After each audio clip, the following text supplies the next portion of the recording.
Part 3 میں کچھ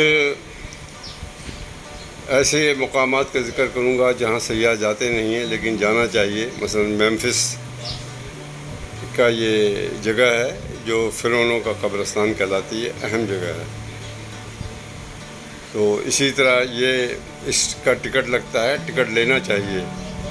میں غلطی کر کے اپنے گائیڈ کے اس پہ نہیں گیا، وہ رشوت دینا چاہتا تھا، میں اس کا نہیں قائل تھا کہ ایک اچھی چیز جو گورنمنٹ پرووائڈ کر رہی ہے وہ اس کو بغیر ٹکٹ لے کے دیکھا جائے. اور پھر نیچے گہرا بھی بہت تھا، یہاں سے نکلنے والے ابھی بجلی آئی ہے ورنہ گھوپ اندھیرا تھا.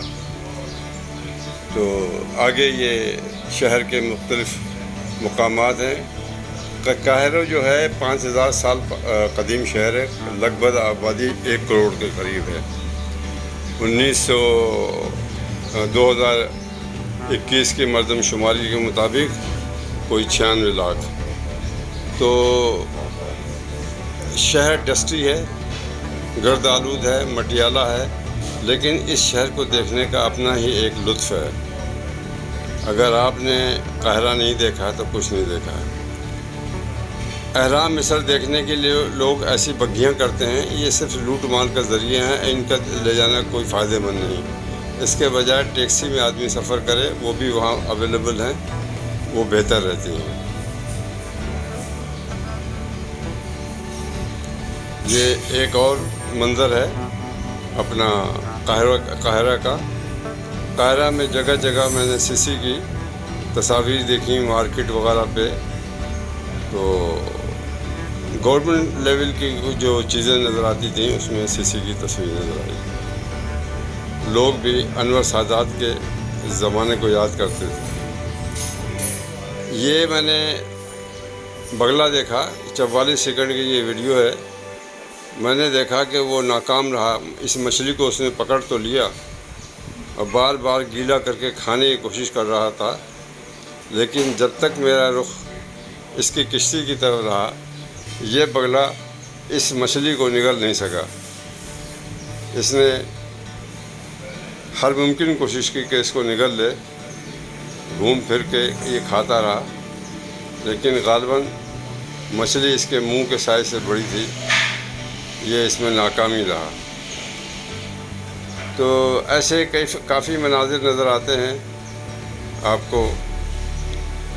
اور یہ ایک اور ہے، جب میں کشتی کے سیر پہ گیا تھا دریائے نیل میں. دریائے نیل تو ایک قسم کا سمندر معلوم ہوتا ہے. اس کو بعض جگہ پہ تو اس کی حد نظر نہیں آتی کہاں تک گئی ہے. ستمبر کا مہینہ ہے اور پانی کی رفتار دیکھیں تو کتنا زبردست ہے. تو $60 ڈال کے میں اس کروزنگ پہ گیا تھا، لیکن اکیلا ہونے کی وجہ سے کوئی لطف بھی نہیں اٹھایا. اور کچھ 1 بجے کا ٹائم تھا، گرمی میں جوبن بھی تھی. یہی انہی میں سے کشتی لے کے گئے تھے. تو یہ بھی آدمی، ہر آدمی یہاں اس کی مالک نے لے لی ہے. اب یہ بھی بولتا ہے مجھے بھی بخشش دو. بھائی اگر تو کشتی نہیں چلائے گا تو پھر کیا چلائے گا. لیکن یہاں بخشش کی، اور بخشش زبردستی لینے کی کوشش کرتے ہیں. کوئی اپنی خوشی سے دے تو نہیں. تو انہوں نے انگریزی کا لفظ ٹپ سیکھ لیا ہے، اور ٹپ کہتے ہیں یا بخشش کہتے ہیں. سامنے ان کے مختلف مصر کے بادشاہوں کے، جیسے شاہ فاروق وغیرہ کے محلات بھی ہیں، شہزادوں کے محلات ہیں، اور اس قسم کی چیزیں نظر آتی ہیں.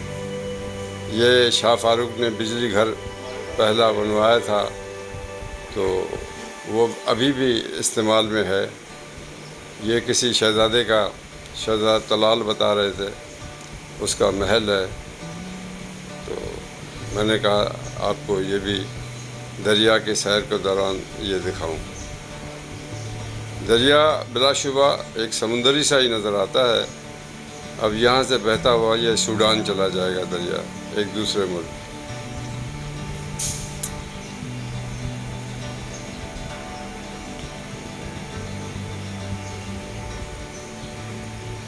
لیکن اس وقت ٹھنڈی ہوا آ رہی ہے کیونکہ پانی میں ہم ہیں. تو یہیں پہ راستے میں ہم ایک جگہ اترے تھے، وہ اس کا نام ہے ہنی وے آئی لینڈ، شہد کی مکھیوں کا. وہاں مختلف فارم نظر آئے. فارم کا یہ اونر ہے، یہ ملازم ہے، وہ بتا رہا تھا کیلا کیسے نکلتا ہے. یہ گلاب کے پھول کا ایک دیسی باغ تھا، وہ دیکھا. اسی طرح انہوں نے شہد کی مکھیاں پالی ہوئی ہیں. شہد چکھا. شہد تو مجھے کوئی خاص اس میں ٹیسٹ نظر نہیں آیا.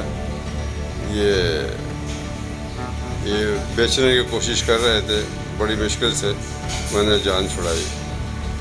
یہ دریا کے دوسرے سائڈ پہ جو عمارات بنی ہوئی ہیں وہ نظر آ رہی ہیں.